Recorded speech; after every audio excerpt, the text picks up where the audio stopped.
Hello everyone, आज date है 11 अप्रैल 2021 और द हिंदू न्यूज एनालिसिस में आपका स्वागत है। इस वीडियो में हम द हिंदू की इंपॉर्टेंट न्यूज को प्रीलिम्स और मेंस के पर्सपेक्टिव से डिस्कस करेंगे। इस न्यूज़पेपर की पीडीएफ का लिंक नीचे डिस्क्रिप्शन में दिया हुआ है या फिर आप direct Telegram channel volcano IAS academy को सर्च करके वहां से भी पीडीएफ को डाउनलोड कर सकते हो। First news map based. आज हम डिस्कस करने वाले हैं स्ट्रेट ऑफ हॉर्मुज के बारे में। स्ट्रेट क्या होती है? एक नैरो वाटर चैनल जो टू बिग वाटर बॉडीज को आपस में कनेक्ट करता है। तो ये स्ट्रेट ऑफ हॉर्मुज है जो पर्शियन गल्फ और अरेबियन जो सी है, गल्फ ऑफ ओमान और पर्शियन गल्फ दोनों को आपस में कनेक्ट करती हैं। अरेबियन सी का एक पार्ट है गल्फ ऑफ ओमान और इस साइड है पर्शियन गल्फ। तो स्ट्रेट ऑफ हॉर्मुज के बारे में अगर प्रीलिम्स में क्वेश्चन आता है, किसको कनेक्ट करती है? पर्शियन गल्फ और गल्फ ऑफ ओमान को। इसके आसपास की जो कंट्री है उनको हम देख लेते हैं। यहाँ पर ईरान है, ये है कुवैत, ये बहरीन, ये कतर, ये UAE, ये है ओमान और ये है सऊदी अरेबिया। कल हमने क्वेश्चन पूछा था सऊदी अरेबिया के बारे में, तो यहाँ पर एग्जिस्ट करता है सऊदी अरेबिया। अगर टू कंट्रीज के बीच में पूछ लिया जाता है कि स्ट्रेट ऑफ हॉर्मुज किन दो कंट्रीज के बीच में एग्जिस्ट करता है, तो आपको पता होना चाहिए कि इस साइड है ईरान और इस साइड UAE नहीं होकर के ये है ओमान। ओमान का पार्ट है ये छोटा सा हिस्सा और ये छोटा सा हिस्सा, ये ओमान के अंडर ही आते हैं। तो ये आपको क्लियर होना चाहिए कि स्ट्रेट ऑफ हॉर्मुज से डायरेक्ट कनेक्ट करता है ओमान। ये क्लियर हो गया। तो ये हमने मैप देखा। अब हम द हिंदू की जो इंपॉर्टेंट न्यूज़ है उनको डिस्कस कर लेते हैं। First news, dolphin boom in Odisha Chilika lake. Chilika lake जो इंडिया की लार्जेस्ट ब्रैकिश वाटर लेक है, वहाँ पर डॉल्फिन की जो पॉपुलेशन है उनमें वृद्धि पाई गई है, इंक्रीज हुई है उनकी पॉपुलेशन। पिछले ईयर की कंपैरिजन किया जाए तो लास्ट ईयर में जो डॉल्फिन की जो संख्या थी वो कम थी और इस साल जो डॉल्फिन की जो संख्या है वो बढ़ करके ज़्यादा हो गई है। 2020 में 146 और इस साल 162 हो गई है। इसके अलावा यहाँ पर बताया गया है 3 स्पीसीज को रिकॉर्ड किया गया है कि तीनों की सेंसस को during the census 3 species were recorded, जिसमें से with 544 Irrawaddy, bottle nose and humpback dolphin sighted this year compared with 233 last year. मतलब डॉल्फिन की 3 स्पीसीज को बारे में रिकॉर्ड किया गया, जिसमें से टोटल इतनी है और पिछले साल ये तीनों स्पीसीज की संख्या 233 ही थी। Next news, 5 killed as violence march 4th phase of polling in West Bengal। Context, हमारे बहुत सारे स्टेट में अभी असेंबली इलेक्शन चल रहे हैं, जिसमें से एक स्टेट है वेस्ट बंगाल। वहाँ पर अभी 2-3 चरणों के चुनाव और होने वाले हैं, लेकिन वहाँ पर पोल चल रहे थे कुछ एरिया में इलेक्शन हो रहे थे।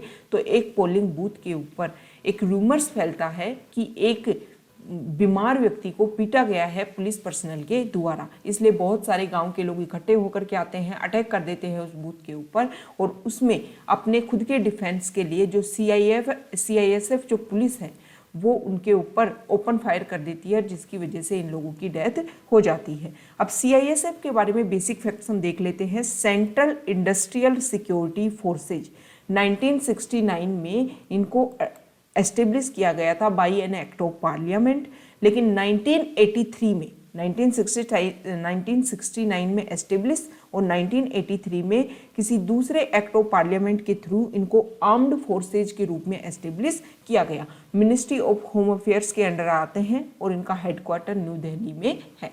Next news, vaccination cross 10 crore doses despite the recent dip. 16 जनवरी से इंडिया में वैक्सीनेशन प्रोग्राम स्टार्ट होता है और अब तक इंडिया में 10 करोड़ वैक्सीनेशन डोज दी जा चुकी हैं। इस समय को 10 करोड़ का जो टारगेट है उसको अचीव करने में इंडिया को टाइम लगा 85 डेज। जो और देश हैं जैसे US को लगे 89 डेज और चाइना को लगे 103 दिन। तो उनके कंपैरिजन में इंडिया ने बहुत ही शानदार तरीके से एडमिनिस्ट्रेशन वैक्सीनेशन प्रोग्राम का किया है। अब इस आर्टिकल में ये बोला गया है कि पिछले कुछ समय से लास्ट टाइम 5 अप्रैल को जब 45 लाख डोजेज एक दिन में दी गई थी, लेकिन उसके बाद में धीरे धीरे वैक्सीनेशन की जो संख्या है वो घटती जा रही है। इसका मेन कारण तो एक तो ये हो सकता है कि 45 प्लस एज सभी के लिए ओपन कर दिया गया 1 अप्रैल से कि सभी जिनकी एज 45 प्लस एज है वो आकर के कोविड-19 का टीका लगवा सकते हैं। 5 अप्रैल के बाद में यहाँ पर बताया गया है कि सिर्फ 8 अप्रैल एक ऐसा दिन था जब 36 लाख डोजेज एक दिन में दी गई, लेकिन उसके बाद में रेगुलर ये जो वैक्सीनेशन की जो संख्या है, लोगों ने वैक्सीनेशन प्रोग्राम टीका अपने ऊपर लगवाया, इसकी संख्या रेगुलर बढ़ती जा रही है। Next news, journalist booked in Hisar over WhatsApp FB post. एक जर्नलिस्ट हैं जिनका न्यूज़ पोर्टल है द इंक, उनके ऊपर कुछ चार्जेस लगाए गए हैं हिसार पुलिस के द्वारा कि वो कम्युनल डिसहार्मनी और इसके अलावा कोई ऐसी प्रिजुडिस वाली जो नेशन कोई न्यूज़ उसको फैला रहे थे और इसकी वजह से सोशल मीडिया प्लेटफॉर्म्स के ऊपर इन्फ्लेमेटरी मतलब वायलेंस क्रिएट हो सकता है उनकी न्यूज की वजह से, इसीलिए उनके ऊपर इंफॉर्मेशन टेक्नोलॉजी एक्ट 2008 के तहत चार्ज लगाए गए हैं। Next news, Delhi government enforces strict restriction. कोविड-19 के केसेस बढ़ते जा रहे हैं, इसीलिए दिल्ली गवर्नमेंट ने बिल्कुल स्ट्रिक्ट रिस्ट्रिक्शन लगा दिए हैं कि मैरिज और फंडल्स में बहुत कम लोग इकट्ठे होंगे। इसके अलावा उन्होंने बोला कि बाहर से अगर कोई व्यक्ति दिल्ली में प्रवेश करता है, एंट्री करता है, तो निगेटिव RT-PCR टेस्ट रिपोर्ट उसके साथ में होनी चाहिए। इसके अलावा और सारे इवेंट जैसे social, political, sports, entertainment, academic, cultural, religious, festival related और सारी गैदरिंग्स, इन सबको ख़त्म कर दिया गया है। देखो, अभी हमने एक चिल्का लेक से रिलेटेड जो न्यूज़ पढ़ी, तो आपको पता होना चाहिए कि जो चिल्का लेक है वो यूनेस्को वर्ल्ड हेरिटेज साइट के अंडर रजिस्टर्ड है। Next news, Assamese Muslims plan mini NRC। इस आर्टिकल को समझने के लिए पहले आपको NRC समझना होगा। 1951 में जब सेंसस कंडक्ट हुई आफ्टर इंडिपेंडेंस, तो उसके बाद में NRC national register of citizen सभी सिटीजन्स की लिए एक रजिस्टर मेंटेन किया और 1951 में एक बार पब्लिश हुआ NRC। उसके बाद में क्या होता है कि जब हमारा ईस्टर्न पार्ट में, जिसको पूर्वी पाकिस्तान भी बोला जाता था, उस एरिया से इलीगल इमिग्रेंट्स हमारे इंडिया में एंटर करने लग जाते हैं, तो उनको रोकने के लिए उनके लिए प्रोटेस्ट होने लग जाता है 1979 से 1985 के बीच में। तो आसाम अकॉर्ड साइन होता है गवर्नमेंट के बीच में और आसामी जो प्रोटेस्टर है उनके बीच में कि आसाम में जो इलीगल इमिग्रेंट्स आए हैं उनको रोका जाएगा। डेट डिसाइड की गई 1971, 25 मार्च 1971 डेट डिसाइड की गई कि इसके बाद में जो लोग आए हैं वो इलीगल इमिग्रेंट्स हैं और उनके पास में प्रॉपर डाटा होने चाहिए, प्रॉपर जो प्रूफ होना चाहिए।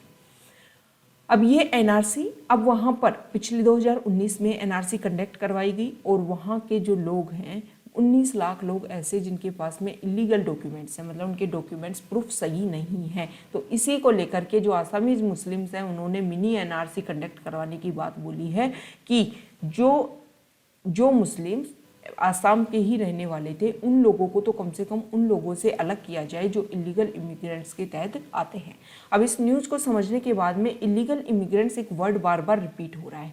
इलीगल इमिग्रेंट्स और इसके अलावा रिफ्यूजी, दो टर्म ऐसी हैं जो सबको सिमिलर लगती हैं और हमारा जो फॉरेनर एक्ट है इंडिया का 1946, उसके तहत तो सभी लोगों को समान माना गया है कि कोई भी पीपल जो इंडिया में एंट्री करता है जिसके पास में प्रॉपर डॉक्यूमेंट्स नहीं होते हैं और इंडिया का सिटीजन नहीं है, वो है फॉरेनर।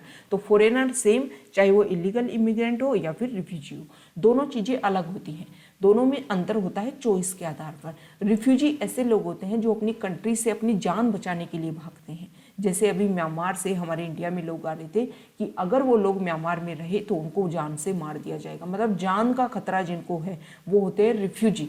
और जो इलीगल इमिग्रेंट्स होते हैं वो चॉइस के आधार पर वो एक कंट्री से दूसरे कंट्री में इसलिए जाते हैं क्योंकि उनको वहाँ बेटर अपॉर्चुनिटी मिलती है। उनको पता है कि better education, better health, better job opportunity, ये सब कुछ उनको मिल पाएगी, इसलिए वो दूसरे देश में जाते हैं, तो वो होते हैं इलीगल इमिग्रेंट्स। ये आपकी न्यूज़ क्लियर हुई। नेक्स्ट न्यूज, फार्मर्स ब्लॉक के MP एक्सप्रेसवे इन हरियाणा। कॉन्टेक्स्ट सबको पता है, बहुत लंबे समय से फार्मर जो है प्रोटेस्ट कर रहे हैं 3 फार्म लॉज के लिए। उनको लगता है कि सेंट्रल गवर्नमेंट ने उनके जो हित हैं, उनका जो प्रॉफिट है, उसके अगेंस्ट ये जो बिल है, एक्ट जो है फार्म्स एक्ट, ये बनाए हैं और इनसे उनका अहित होने वाला है। इसीलिए वो लॉन्ग टर्म से इस चीज़ के लिए प्रोटेस्ट कर रहे हैं कि मिनिमम सपोर्ट प्राइस का एक तो गवर्नमेंट गारंटी दे। मिनिमम सपोर्ट प्राइस जिसको CACP की एक रिकमेंडेशन के तहत दिया जाता है, प्रेजेंट टाइम में 23 जो क्रॉप्स हैं उनके लिए मिनिमम सपोर्ट प्राइस दी जाती है। तो उसी को लिए जो फार्मर्स हैं उन्होंने अब एक्सप्रेस वे को कल ब्लॉक कर दिया। एक तरीके से जो ट्रैफिक है उसको काफ़ी हानि पहुंची, लोगों को एक जगह से दूसरी जाने में रियलिटी है कि काफ़ी परेशानी हुई होगी। लेकिन अब वो उन्होंने बोला है 9 मई तक उन्होंने गवर्नमेंट को टारगेट दिया है कि गवर्नमेंट इसके ऊपर स्ट्रिक्ट कुछ वर्क करे। हम रेगुलर इसी तरीके से प्रोटेस्ट नहीं करते रहेंगे। कब तक प्रोटेस्ट करेंगे? तो गवर्नमेंट को 9 मई तक का टारगेट दिया हुआ है फार्मर्स के द्वारा। India China agree to avoid new incidents on border. Context 2020 अप्रैल से इंडिया और चाइना के बीच में लाइन ऑफ एक्चुअल कंट्रोल के बीच में कंसर्न क्रिएट हो रहे थे, लेकिन अभी कुछ समय पहले उन्होंने डिसएंगेजमेंट प्रोसीजर के ऊपर साइन किए कि धीरे धीरे जिन जिन पॉइंट्स के ऊपर हमारे कंसर्न है उनको सोल्व किए जाएंगे। स्टार्टिंग में पेंगोंग त्सो लेक, और अब ये माना गया इंडिया और चाइना के द्वारा दोनों एग्री हुए हैं कि बॉर्डर के ऊपर जो भी नए इंसिडेंट हैं उनको अवॉइड करने की कोशिश की जाएगी। Next news, playing extortion money is not terror funding. Supreme court ने बोला है कि मान लो कोई बिजनेसमैन है और उसको धमकी मिलती है और वो पैसा देता है किसी भी ऑर्गेनाइजेशन को, किसी भी ग्रुप को, भले ही वो ऑर्गेनाइजेशन टेररिज्म से रिलेटेड हो या फिर किसी और चीज़ से रिलेटेड, उसने अपना बिजनेस बचाने के लिए, खुद की लाइफ को सेव करने के लिए मनी दी है, तो ये मनी टेरर फंडिंग के अंडर नहीं आती है। Next news, CSIR removes Rakesh Kumar as NEERI director. CSIR council of scientific and industrial research ने राकेश कुमार, जो national environment engineering and research institute Nagpur के हेड थे, उनको हटा दिया है। जब से सेंट्रल विजिलेंस कमीशन ने कुछ इंक्वायरी दी है कि उनके खिलाफ में करप्शन के कुछ एलिगेशन लगाए हैं, तब से उनको हटा दिया गया है।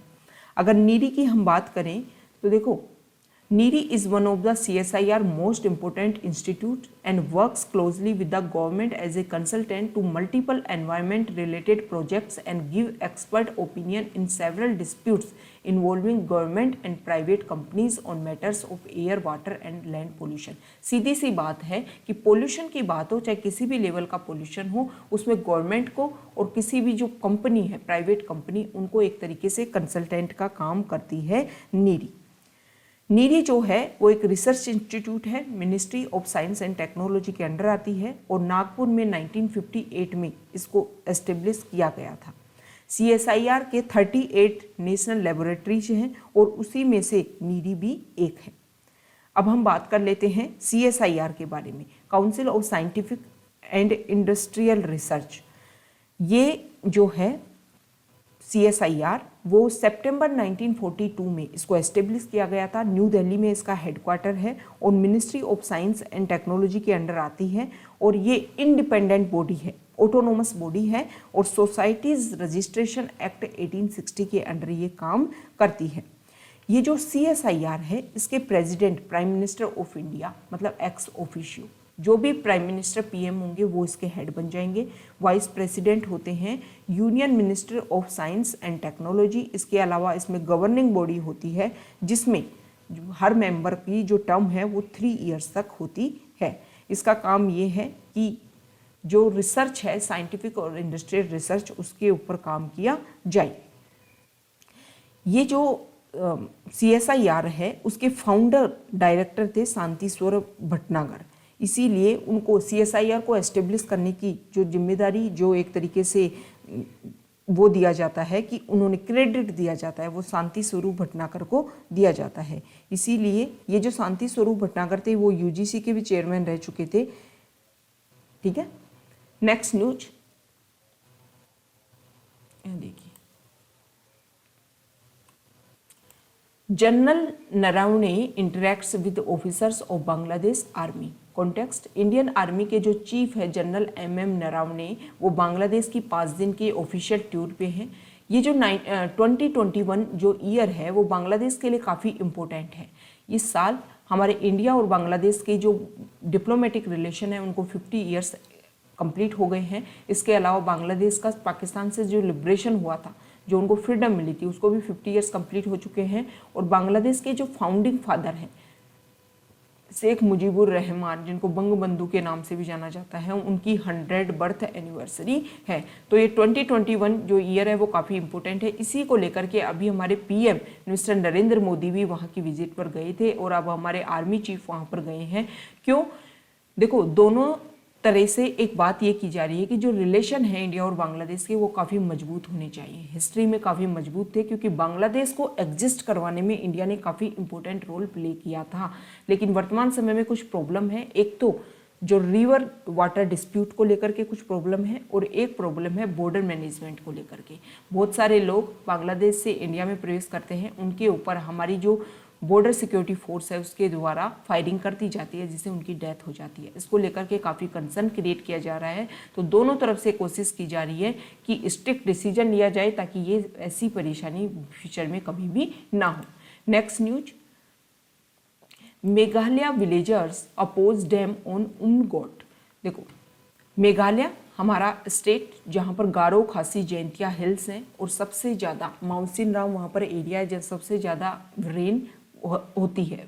मतलब पर ईयर रेनफॉल अगर देखें तो सबसे ज़्यादा माउसिनराम में होती है। गारो खासी जयंतिया इस तरीके से एस्टेब्लिश हैं कि इसका जो बीच का एरिया है वो ट्रैप कर लेता है एक तरीके से जो विंड आती है, रेन विंड, उनको। अब मेघालय में एक रिवर है उमगोट, उसके ऊपर डैम बनाने की बात की जा रही है। ये उमगोट जो रिवर है वो clearest river in the country में से एक को माना जाता है। मतलब यहाँ ये जो नदी है वो काफ़ी साफ है। इसके ऊपर एक प्रोजेक्ट बनाने की बात की जाती है। 210 मेगावाट का हाइड्रो इलेक्ट्रिक प्रोजेक्ट बनाया जाएगा इस नदी के ऊपर। इसको लेकर के जो विलेजर्स हैं उन्होंने काफ़ी विरोध किया है। वो अपोज कर रहे हैं कि उनको ऐसा कुछ भी प्रोजेक्ट नहीं बनवाना है, क्योंकि एक तो आप डैम बनाओगे, डैम की वजह से 296 हेक्टेयर ऑफ लैंड इसमें मर्ज हो जाएगी और जो बहुत सारे जो लोग हैं जो यहाँ रहते हैं उनको एक तरीके से माइग्रेशन यहाँ से करना पड़ेगा। और इसके अलावा उन्होंने ये भी बोला कि डैम आप बनाओगे, ये जो नदी है वो टूरिज्म के हिसाब से काफ़ी इंपॉर्टेंट है क्योंकि काफ़ी क्लीनेस्ट रिवर है। अगर ये गंदी होती है और टूरिज्म को इफेक्ट होता है तो एक तरीके से जो स्टेट है उसकी इकोनॉमी को काफ़ी प्रभाव इससे पड़ेगा। Next news, Iran unveils advanced nuclear centrifuges. 2015 में ईरान और यूएस के बीच में एक डील हुई जिसको न्यूक्लियर डील माना जाता है। लेकिन 2017 के टाइम जब मिस्टर ट्रंप इस डील से पीछे हट गए तो उसके बाद में ईरान ने 1-2 साल वेट किया और दोबारा से उन्होंने अपने यूरेनियम के जो स्टोर हैं, इसके अलावा जो न्यूक्लियर सेंट्रीफ्यूजेज है उनको स्टार्ट करना शुरू कर दिया। अब दोबारा से डिप्लोमेटिक टॉक्स चल रही है ईरान और यूएस के बीच में, क्योंकि मिस्टर जो बाइडेन जो नए राष्ट्रपति हैं वो चाहते हैं कि इस डील के ऊपर दोबारा से आया जाए। लेकिन ईरान में जो नए न्यूक्लियर सेंट्रीफ्यूजेज हैं उनको अनवेल किया गया है और ये काफ़ी एडवांस्ड है। तो जून में वहाँ पर गवर्नमेंट चेंज होने वाली है, चुनाव होंगे तो हो सकता है कि गवर्नमेंट चेंज हो जाए। तो उससे पहले मिस्टर जो बाइडेन को इस एग्रीमेंट को साइन करना चाहिए, क्योंकि हो सकता है कि जो सामने वाली अपोजिशन गवर्नमेंट जो बने, मान लो जो नई गवर्नमेंट बने, जो अपोजिशन वाले बने, तो कई लोग इतने कट्टर हैं ईरान में, वो चाहते ही नहीं है कि रिलेशन अच्छे। वो बोलते हैं क्यों एग्रीमेंट साइन करना है, हमें तो अपना वर्क अपने अकॉर्डिंग करना है। Next news, Indus and Ganges river dolphins are 2 different species. Shakespeare जो एक राइटर थे उन्होंने एक बात बोली थी कि नाम में क्या रखा है, लेकिन जो एक टैक्सोनोमिस्ट होते हैं उनसे पूछिए कि नाम में क्या रखा है। उनके अकॉर्डिंग नाम जो है वो काफ़ी इम्पोर्टेंट है। तो उन्होंने बताया टैक्सोनोमिस्ट ने कि हम डॉल्फिन की बात करते हैं तो गैंगेज, इंडस और गैंगेज रिवर डॉल्फिन जो है वो एक जैसी नहीं है, अलग अलग है। मतलब नदी में पाने वाली जो डॉल्फिन है उसको आप ये नहीं बोल सकते कि वो एक ही हैं।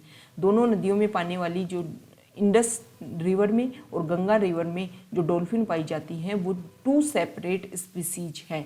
उनमें बहुत सारा अंतर है, उसके बारे यहाँ पर बताया गया है कि उनमें स्कल में, स्केलेटन में, इसके अलावा उनकी जो बॉडी स्किन सैंपल्स में, ब्लड में, हेयर में काफ़ी ज़्यादा अंतर है। और माइटोकॉन्ड्रियल डीएनए ये सब कुछ इकट्ठा करके जब उनकी जांच की गई तो पाया गया कि बहुत सारा डिफरेंशिएट है दोनों के बीच में। यहाँ पर गंगेज डॉल्फिन के बारे में बताया गया है कि वो Indian wild life protection act के शेड्यूल 1 में आती है और इसके अलावा जो साइट्स है उसके convention of international trade in endangered species के एनेक्सर 1 में आती है। अब ये साइट्स और इसके अलावा IUCN, ये सारी जो चीज़ें हैं, ये जो पॉइंट हैं, इनको हम डिस्कस कर लेते हैं। साइट्स की बात की जाए तो ये एक इंटरनेशनल एग्रीमेंट है और इसको इसलिए साइन किया गया था कि जो वाइल्ड फोना एंड फ्लोरा है, जिसमें भी एंडेंजर्ड स्पीसीज हैं, उनके इंटरनेशनल ट्रेड के ऊपर रोक लगाई जा सके।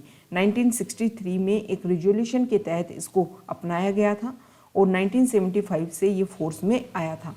तो करंटली 183 इसकी पार्टीज हैं और इसका एम है कि इंटरनेशनल ट्रेड को रोका जा सके, ऐसे जो जानवर, ऐसे प्लांट्स, ऐसे एनिमल्स जिनको थ्रेटन है उनके लिए। इनका साइट्स का जो हेड क्वार्टर है वो जेनेवा स्विट्जरलैंड में है और ये इसी चीज़ के ऊपर काम करती है। अब हम IUCN के बारे में देख लेते हैं। IUCN international union for conservation of nature, ये रेड लिस्ट को मेंटेन करता है और ये जो IUCN है 1948 में इसको एस्टेब्लिश किया गया था। स्विट्जरलैंड में ही इसका हेडक्वार्टर है और ये red list, red data book जो है उसको मेंटेन करता है। मतलब कोई भी एनिमल, उसकी जिस तरीके से अवेलेबिलिटी है उसी के आधार पर उसको रेड डाटा बुक में अलग अलग इंडेक्स बना रखे हैं, उनमें उनको दिया जाता है और जो जितना ज़्यादा क्रिटिकल होता है उसको, उसके लिए उतनी ज़्यादा अवेयरनेस की ज़रूरत होती है। Next news, India will add 4 million more cases by May 1। इसमें देखो ये बात बोली गई है कि सेकेंड वेव जब से इंडिया में आई है तब से जो केसेज हैं वो काफ़ी बढ़ते जा रहे हैं और ये बोला जा रहा है कि May 1 तक जो केसेज हैं वो 4 मिलियन मोर केसेज और ज़्यादा ऐड हो जाएंगे इंडिया के इंडेक्स में। नेक्स्ट न्यूज, यहाँ पर देखो नक्सलिज्म को लेकर के, माओइज्म को लेकर के ये आर्टिकल है। The armed struggle that goes nowhere. 1967 की बात है कि बंगाल के जो नक्सलबारी एरिया है वहाँ पर फार्मर्स और जो जमींदार हैं उनके बीच में इक्वलिटी के लिए स्टार्ट हुआ था, लेकिन धीरे धीरे ये प्रॉब्लम जो है वो अलग ही रास्ते में चली गई। ट्राइबल जो लोग हैं उनको बरगलाया गया, उनको बोला गया कि आपके लिए गवर्नमेंट कुछ नहीं कर रही है। देखो, जब भी कहीं प्रोटेस्ट होता है और स्पेशली किसी स्पेशल रीजन में प्रोटेस्ट होता है तो आपको ये समझना चाहिए कि वहाँ के जो लोकल लोग हैं वो उनको सपोर्ट कर रहे हैं, तभी वो प्रोटेस्ट हो रहा है।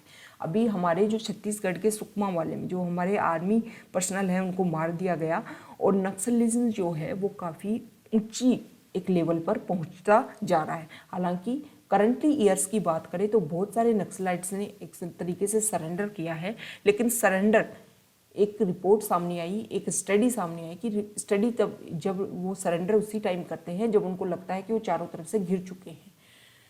अब वहाँ पर बार बार इस तरीके से अटैक हो रहा है तो उसका मतलब ये है कि जो लोकल लोग उनको सपोर्ट करते हैं। अब लोकल लोग क्यों सपोर्ट करते हैं? क्योंकि उनको लगता है कि गवर्नमेंट उनके लिए काम नहीं करी, तो गवर्नमेंट को उनके लिए काम करना चाहिए। एक तो फेथ डेवलप करना चाहिए उनके अंदर, उनके लिए हर तरीके से डेवलपमेंट ग्रोथ की जो जाल है वो उन तक पहुंचानी चाहिए। उनको मेन जो स्ट्रीम है ग्रोथ एंड डेवलपमेंट की उससे जोड़ने की कोशिश की, जिन्हें अच्छी एजुकेशन, अच्छी हेल्थ की जो बेटर जॉब अपॉर्चुनिटी उन लोगों को प्रोवाइड करनी चाहिए। उनको लगे कि गवर्नमेंट उनके साथ है तो वो उनका साथ नहीं देंगे जो उनको बहला फुसला रहे हैं।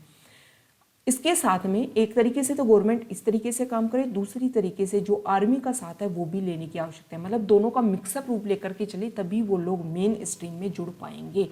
ऐसा ही आंध्र प्रदेश में हुआ था। आंध्र प्रदेश में दोनों तरफ से काम किया गया और अब वहाँ पर जो इंसर्जेंसी है, जो इस तरीके की घटनाएं हैं वो काफ़ी कम होती हैं।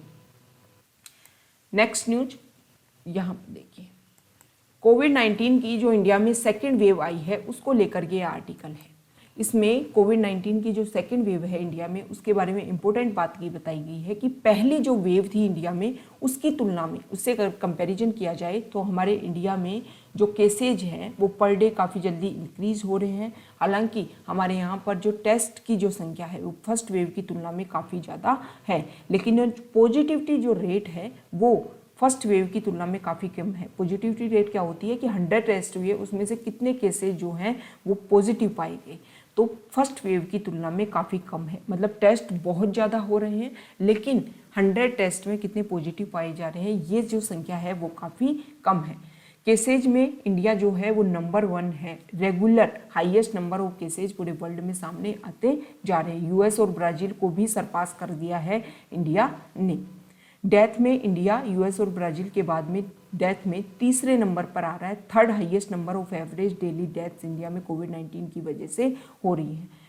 टेस्टिंग की अगर बात की जाए तो पूरे वर्ल्ड से अगर कंपैरिजन किया जाए तो इंडिया में टेस्टिंग कम हो रही है, लेकिन हमारी फर्स्ट वेव से कंपैरिजन किया जाए तो इंडिया में टेस्टिंग काफ़ी अच्छी हो रही है। यहाँ पर बताया गया है कि टेस्टिंग मतलब पर पॉजिटिव 100 पॉजिटिविटी रेट जो है TPC, यहाँ देखिए टेस्ट कंडक्टेड पर कंफर्म्ड केस, ठीक है, टेस्ट कंडक्टेड पर कंफर्म्ड केस जो है कि जितने केस किए गए उनमें 100 में से कितने पॉजिटिव आ रहे हैं, तो ये संख्या काफ़ी कम है। यहाँ पर बताया गया है कि इंडिया में जो 1 लाख पॉपुलेशन के ऊपर कितनी डोज दी जा रही है उसकी बात बताई गई है। तो इंडिया में 6,840 डोज दी जा रही है 1 लाख पॉपुलेशन के ऊपर। पूरे वर्ल्ड का जो एवरेज है उससे काफ़ी कम है। पूरे वर्ल्ड में 1 लाख पीपल के ऊपर 9,410 डोजेज दी जा रही हैं। तो ये हमने कोविड-19 के बारे में सारे बेसिक फैक्ट्स को देखा। तो ये हमारा डिस्कशन था। Okay, thank you.